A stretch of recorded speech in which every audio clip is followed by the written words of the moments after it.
Dito sa Baguio City, pinangunahan ng City Director ng Baguio City Police Office na si Police Colonel Ruel Tagal ang pamamahagi ng mga wheelchair at school supply sa Pacdal at Burnham Legarda noong April 16 at 17. Bahagi ito ng programang Panag-ay 180 Kailian 2.0 ng BCPO na nagbibigay pansin sa mga socio-economic factors na maaaring magdulot ng krimen.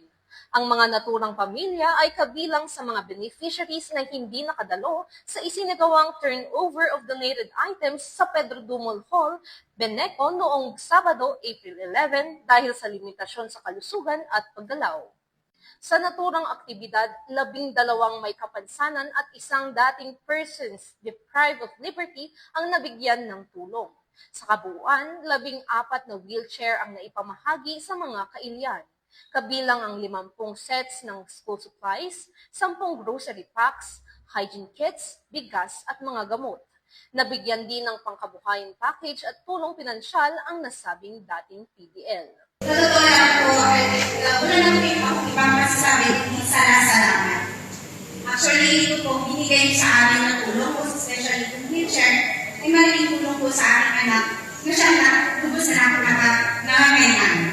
Especially, hindi lang po siya ako ipatid po kami, na siya nag-aalaga sa kanya. Kasi, narigat at aware at ang masaksabi natin kasi mag-aware ng kanan.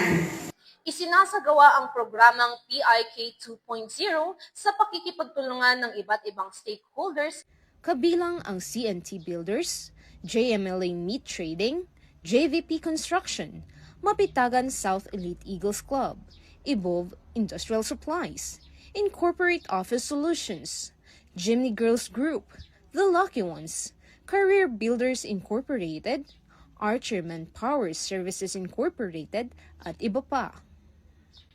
Binigyang diin ng BCPO na ang Panag-ay 180 Kailian 2.0 ay isang tuloy-tuloy na programa upang mapalawak ang serbisyong pulis na nararamdaman ng komunidad at higit pang mapalakas ang ugnayan ng Baguio's finest at ng komunidad.